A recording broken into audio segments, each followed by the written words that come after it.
ফিজিক্সে অনেক ভালো একটা স্টুডেন্ট হয়ে উঠবো। তুমি অনেকের কাছেই শুনছো, অনেকেই তোমাকে বলছে যে ফিজিক্স অনেক কঠিন, ফিজিক্স অনেক ঝামেলা, ফিজিক্স অনেক পেঁচায়, ফিজিক্স অনেক সমস্যামূলক। তুমি যেন ফিজিক্সে কোথাও না আটকাও, এই প্রিপারেশনটা তুমি কীভাবে নিতে পারবা, এইটাই কথা বলবো আজকের ভিডিওতে। সো এই একটা ভিডিওই তোমার ফিজিক্সের জার্নি স্মুথ করার জন্য যথেষ্ট। যার প্র্যাকটিস যত বেশি করবে, যত বেশি ম্যাথসে প্র্যাকটিস করবে, তত বেশি নাম্বার সে পাবে। ওই চ্যাপ্টার তার মস্তিষ্কের মধ্যে তত ভালো মতো গেঁথে থাকবে, তত ভালো সে প্রবলেম সলভ করতে পারবে। এইচএসসি 28 ব্যাচ, তোমরা যারা নতুন কলেজ লাইফ শুরু করলা এবং কলেজের শুরু থেকে চিন্তা করতেছো আমি আমার ডিসিপ্লিনটা মেনটেন করব এবং আমি ফিজিক্সে অনেক ভালো একটা স্টুডেন্ট হয়ে উঠবো। তুমি অনেকেই শুনছো, অনেকের কাছেই শুনছো, অনেকেই তোমাকে বলছে যে ফিজিক্স অনেক কঠিন, ফিজিক্স অনেক ঝামেলা, ফিজিক্স অনেক পেঁচায়, ফিজিক্স অনেক সমস্যামূলক, কিন্তু তুমি চাইতেছো এই ফিজিক্সে কীভাবে তুমি অনেক ভালো একটা ক্যাপেবল স্টুডেন্ট হয়ে উঠতে পারো। এই ভিডিওটা তোমার জন্যই। এই ভিডিওতে আমি কথা বলবো কীভাবে তুমি ফিজিক্সে একটা খুব ভালো দখল নিয়ে আসবা, যেন তোমার এইচএসসি পরীক্ষা, তোমার কলেজের কোনো পরীক্ষা, তোমার এর সামনের অ্যাডমিশন পরীক্ষা, সেটা হোক মেডিকেল, হোক বুয়েট, হোক ঢাকা ইউনিভার্সিটি, হোক যে কোনো বিশ্ববিদ্যালয়, তুমি যেন ফিজিক্সে কোথাও না আটকাও। এই প্রিপারেশনটা তুমি কীভাবে নিতে পারবা, এইটাই কথা বলবো আজকের ভিডিওতে। সো এই একটা ভিডিওই তোমার ফিজিক্সের জার্নি স্মুথ করার জন্য যথেষ্ট। সো চলো শুরু করা যাক। তোমাদের সাথে আছে আমি তোমাদের পারভেজ ভাইয়া, পড়াশোনা করছি বুয়েটে ট্রিপল ডিপার্টমেন্টে, এর আগে ছিলাম নটরডেম কলেজে। দেখো, ফিজিক্সে ভালো করতে হইলে তোমার 5টা কথা মাথার মধ্যে খুব ভালো মতো গেঁথে নিতে হবে। মানে মাথা যদি খুইলা এই 5টা কথা মাথার মধ্যে ঢুকায় আবার লাগাইতে পারো, খুব ভালো কথা। প্রথমত, তুমি সব জায়গায় একটা জিনিস বারবার শুনছো যে কনসেপ্ট বুঝে বুঝে পড়বা, কনসেপ্ট বুঝে বুঝে পড়বা, কনসেপ্ট বুঝে বুঝে পড়বা, ফিজিক্সে তাহলে ভালো করবা। দেখো, আমি তোমাকে একটা রিয়েলিটির কথা বলি। কনসেপ্ট বোঝা দরকার, আমি মানি কনসেপ্ট বোঝা দরকার, কিন্তু কনসেপ্টই সব না। কনসেপ্টই সব না, বুঝছো?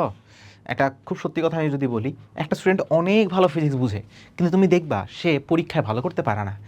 তার মানে কনসেপ্ট বুঝাই সব কিছু না। অনেকে কনসেপ্টের এদিকেই বেশি বল প্রয়োগ করে, যার ফলে দেখা যায় তার কনসেপ্ট সব কিছুই ক্লিয়ার, সবই সে বুঝে, কিন্তু পরীক্ষায় সে ডেলিভার করতে পারে না। একটা জিনিস মাথার মধ্যে রাখবা, তুমি যদি পরীক্ষায় ডেলিভার করে আসতে না পারো, তাহলে কেউ বিশ্বাসও করবে না তুমি ফিজিক্সে ভালো নাকি ফিজিক্সে খারাপ। তুমি ফিজিক্স অনেক বুঝো, পরীক্ষা লিখে আসতে পারো নি, টিচার কি খাতা দেখে বলবে? মানে বুঝতে পারবে কোনোভাবে যে আচ্ছা এ তো অনেক ভালো স্টুডেন্ট, লিখতে পারে নাই, থাক নাম্বার দিয়ে দিই? এমনটা কোথাও হবে না। আর আলটিমেটলি নাম্বার যদি না পাও, তাহলে সব জায়গাতেই তুমি হিউমিলেট হবা, ইউনিভার্সিটিও তুমি ভালো পাবো না। এই জন্যে নাম্বার লাগবে ভাই। ফিজিক্স বুঝো খুব ভালো কথা, ফিজিক্স ফিল করো খুব ভালো কথা, বাট নাম্বারটাও লাগবে। সো জাস্ট বুঝলেই হবে না, নাম্বার কীভাবে বের করে নিয়ে আসতে হয় এই জিনিসটা মাথার মধ্যে রাখতে হবে। এবং যারা ভালো রেজাল্ট করে তারা ফিজিক্স বুঝে, প্লাস এই ফিজিক্স তার যে দক্ষতা আছে এটা খাতায় কীভাবে দিয়ে আসতে হবে সেটাও সে জানে। জানলে হবে না, দেখাইতে হবে। অনেক সময় দেখাইতে হয় ভাই, ফিজিক্সে দেখাইতে হবে যে আমি ক্যাপেবল। নিজের গুণগান নিজেরই করা লাগবে। সো কনসেপ্ট তুমি বুঝবা, বাট এটাই সব কিছু না, এর বাইরেও অনেক কিছু আছে। এইটাই সবার আগে মাথার মধ্যে সেট করে রাখো। সারাদিন খালি কনসেপ্ট করে জববা না, এর বাইরে অনেক কিছু করতে হবে। যার প্র্যাকটিস যত বেশি, সে নাম্বার পাবে তত বেশি। নাম্বারটা খুবই সহজ, নাম্বার ওঠানো খুবই সহজ। যত বেশি প্র্যাকটিস করবে তত বেশি নাম্বার। তুমি বলতে পারো practice is proportional to number.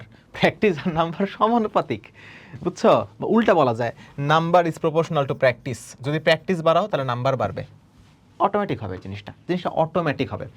তুমি একটা চ্যাপ্টার খুব ভালো মতো একটা টিচারের কাছে বুঝছো এবং তুমি অনেকগুলো ম্যাথ প্র্যাকটিস করছো।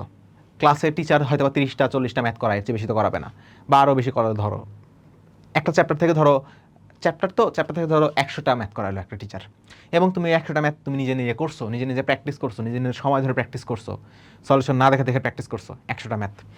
এরপরে তুমি তোমার বইয়ের যে আরও 100টা ম্যাথ আছে, 100টা ম্যাথ তুমি প্র্যাকটিস করছো মূল বইয়ের। এটা হতে পারে ইসাক স্যার, এটা হতে পারে সেলু স্যার, এটা হতে পারে তপন স্যার, এটা হতে পারে প্রামাণিক স্যার, এটা যে কোনো স্যার হইতে পারে। তোমার রাইটারের তুমি 100টা ম্যাথ তুমি হাতে করে প্র্যাকটিস করার চেষ্টা করলা, বা অ্যাটলিস্ট ক্যালকুলেটর চেপে তুমি সলিউশনগুলো মিলাইলা, নিজে করলা, উত্তরগুলো নিজে বের করলা। এরপরে টেস্ট পেপার থেকে তুমি আরও 15-20টা অঙ্ক করলা। এরপরে তুমি একটা অ্যাডমিশনের কোশ্চিন ব্যাংক, বুয়েটের কোশ্চিন ব্যাংক হতে পারে, বা যে কোনো একটা কোশ্চিন ব্যাংক হতে পারে, ঢাকা ইউনিভার্সিটি কোশ্চিন ব্যাংক হতে পারে, সেখানকার তুমি অনেকগুলো কোশ্চিন সলভ করলা। একটা চ্যাপ্টারে তোমার মিনিমাম 250 থেকে 300 প্রবলেম তোমার করা আছে। তো আমাকে বলো তো, এই চ্যাপ্টার থেকে কি এমন প্রশ্ন তৈরি করাটা খুব সহজ হবে যেটা তুমি আটকায় যাবা? বলো। যেই পোলা একটা চ্যাপ্টারের 300-400 ম্যাথ করছে, নিজে হাতে কলমে করছে, এই ম্যাথ করার সময় সে ভুল করছে, ভুল করে নতুন প্রসেস শিখছে, আটকায় গেছে, আটকায় যায় আবার নতুন করে শিখছে, আবার ভুল করছে, ওই ভুলটা থেকে নিজেকে শুধরাইছে, 300 থেকে 400 ম্যাথ যেমনে করছে, ওই ছেলেরে আমি চ্যাপ্টার থেকে যে 2টা ম্যাথ দেই 3টা ম্যাথ দেই, সে কি ওই ম্যাথে আটকায় যাবে বলে তোমার মনে হয়? তোমার নিজের কমন সেন্স কি বলে? সে আটকাবে না। এই জন্যে যার প্র্যাকটিস যত বেশি করবে, যত বেশি ম্যাথ সে প্র্যাকটিস করবে, তত বেশি নাম্বার সে পাবে। ওই চ্যাপ্টার তার মস্তিষ্কের মধ্যে তত ভালো মতো গেঁথে থাকবে, তত ভালো সে প্রবলেম সলভ করতে পারবে। প্রশ্ন দেখেই তার মাথায় চলে আসবে, আচ্ছা এই টাইপের অঙ্ক তো করছি, এই ধরনের প্রবলেম তো আগেও সলভ করছি আমি, এটা তো এমনি এমনি আমার সলভ হবে। বুঝছো না? সো তোমার প্র্যাকটিসটা ভয়ঙ্কর লেভেলে বাড়াতে হবে। যে যত বেশি প্র্যাকটিস করবে তার নাম্বার তত বেশি। ও তোমার চেয়ে বেশি ফিজিক্স পারে, তুমি ওকে কাটাইতে চাইতেছো, ওর চেয়ে বেশি প্র্যাকটিস করতে হবে। এই প্র্যাকটিসও হচ্ছে না, ওর ব্রেন অনেক ভালো, ও গিফটেড, ও ট্যালেন্টেড, ও এমনিতে অনেক ভালো নাম্বার পায়। তোমার প্র্যাকটিস আরও বাড়াইতে হবে, তুমি ইভেন্চুয়ালি প্র্যাকটিস দিয়ে কাটাই ফেলতে পারবা। সো এই জন্য প্র্যাকটিস বাড়াইতে হবে। মূল বই করবা, ক্লাসের স্লাইড করবা, ইচ অ্যান্ড এভরিথিং করবা। দরকার হলে মূল বই শেষ হয়ে গেলে আরেকটা মূল বই কিনে সেটা করবা। তারপর তুমি টেস্ট পেপার থেকে করবা, তুমি কোয়েশ্চেন ব্যাংক থেকে করবা। কোয়েশ্চেন ব্যাংকও যদি শেষ হয়ে যায় তো তুমি একটা অ্যাডমিশনের গাইড কিনবা, সেখান থেকে করবা। যেমনি হোক না করতে হবে, প্র্যাকটিস থামানো যাবে না কখনো। যদি কখনো মনে হয় সব শেষ আর প্র্যাকটিস করার মতো অঙ্ক নাই, আরেকটা বই নিয়ে এসে করতে হবে। এটাই প্রসেস। মনে রাখবা, ভুল হওয়া স্বাভাবিক। তুমি যখন এতগুলো ম্যাথ প্র্যাকটিস করবা, তোমার অনেকগুলো ম্যাথ ভুল হবে এবং এখানে অনেক হতাশ হয়ে যায় যে আমি তো ভুল করতেছি, আমি তো পারতেছি না। But trust me, this is the process, this is how it works. ভুল সবাই করবে। একটা মানুষ কখনোই ঘুম থেকে উঠে কখনোই জন্মানোর পর হঠাৎ করে দৌড় শুরু করে না। সে ওঠার চেষ্টা করে, দাঁড়ানোর চেষ্টা করে, সে পড়ে যায়, ভুল করে, আবার সে দাঁড়ানোর চেষ্টা করে, একসময় সে দাঁড়ানো শিখে, তারপর সে হাঁটার চেষ্টা করে, পড়ে যায়, ভুল করে, আবার সে হাঁটার চেষ্টা করে, হাঁটা সে শিখে, দৌড়ানোর চেষ্টা করে, ভুল করে পড়ে যায়, আবার সে উঠে দৌড়ানোর চেষ্টা করে। কাজেই তুমি ভুল করতে করতেই তুমি মাস্টারি অর্জন করবা, তুমি ভুল করতে করতেই নতুন নতুন প্রসেস শিখবা। একটা ভুল করছো মানে তুমি একটা শিক্ষা পেয়ে গেছো। তুমি ভুল করছো, এই ভুলটা কেন হয়েছে? আচ্ছা আমার এইখানে ল্যাকিংস ছিল, ওটা আমি ফিল আপ করে ফেলি। আচ্ছা আমি ক্যালকুলেটরের মান তুলতে ভুল করছি, তাই আমার অ্যান্সার ভুল আসছে। তার মানে এই রকমের হিসাব করার সময় আমি আরও সাবধানে ক্যালকুলেটরের মান উঠাবো। আমি সূত্রতে ভুল একক বসাইছি, আমার একক ভুল হয়েছে, মিটারের জায়গায় আমি সেন্টিমিটার বসাইছি, তাহলে এই জায়গায় মিটার বসাইতে হবে, মাথার মধ্যে রাখবো। এইখানে আমি ইউনিটটা ভুল, এই যে এখানে ধরো কোনো একটা ভ্যালু তুমি ভুল লিখছো, তাহলে এই ভ্যালুটা আমার ভুল হয়, এটা মাথার মধ্যে রাখলাম, ঠিক আছে, পরের বারে ভুলটা আমি করবো না। এখানে আমি সূত্রটাই ভুল লিখছি, সূত্রটা কেন ভুল লিখলাম? তার মানে এই সূত্রটা আমি ভালো মতো পারি না, এই সূত্র আমি আবার পড়ে আসি, কেন ভুল হবে? ঠিক আছে, ভালো মতো পড়ে আসছি, এই সূত্র এখানে ইউজ করা যায় না, এই সূত্রের কাজ এটা আমি শিখে গেলাম, তার মানে এই ভুলটা আমার হবে না। তাহলে এখানে কোন সূত্রটা হইতো? ওই সূত্রটা হইতো, এটা আমি ভুলে গেছিলাম, শিখলাম, জানলাম, মুখস্থ রাখলাম, মনের মতো থাকলো আমার যে এই টাইপের অঙ্ক এই সূত্র দিয়ে করা লাগবে, নাহলে মিলবে না। ভুল করতেছো মানেই তুমি নতুন একটা প্রসেস শিখতেছো। যত বেশি ভুল করতেছো এর মানে তোমার পরীক্ষার হলে ভুল করার টেন্ডেন্সিটা কমতেছে। কোথায় ভুল করা ভালো, পরীক্ষার হলে নাকি বাসায়? অবশ্যই বাসায় ভুল করা ভালো। তাহলে যত রকমের ভুল তোমার হইতে পারে বাসায় কইরা ফেলাও আগেই, যেন এটা রিপিট না হয়। ভুল করা ভালো, যত বেশি ভুল করো তত ভালো। এই জন্য ভুল হওয়াটা স্বাভাবিক।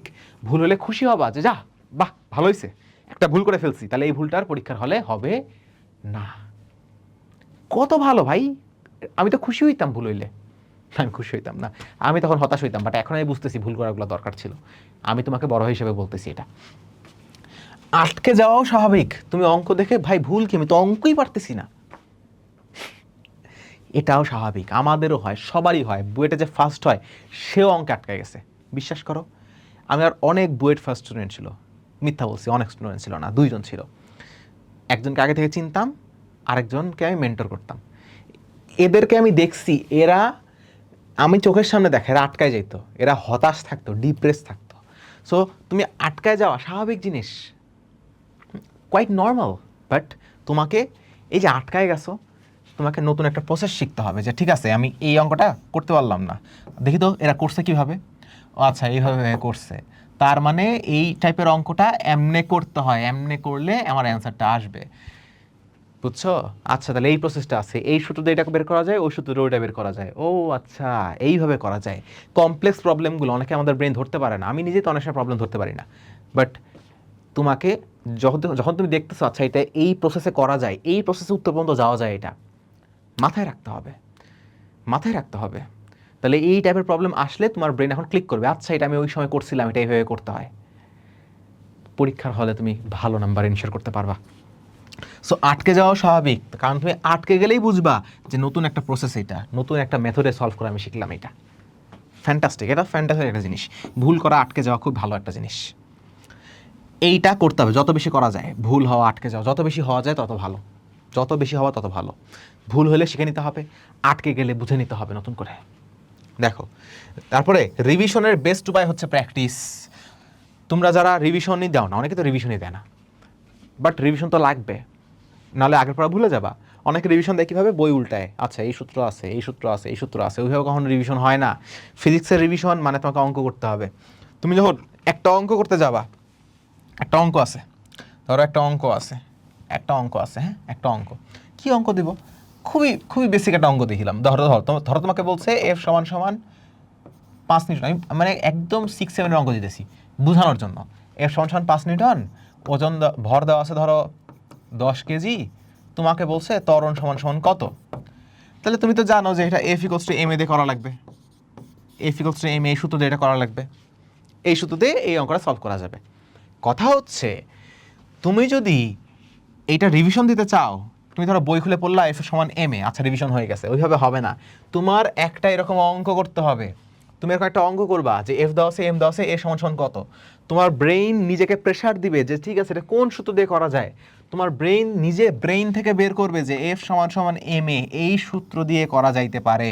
তারপর তুমি উত্তর মিলাবা, যদি মিলে আলহামদুলিল্লাহ, যদি এই সূত্র মাথায় না আসে সূত্র আরেকবার পড়ে নিতে হবে।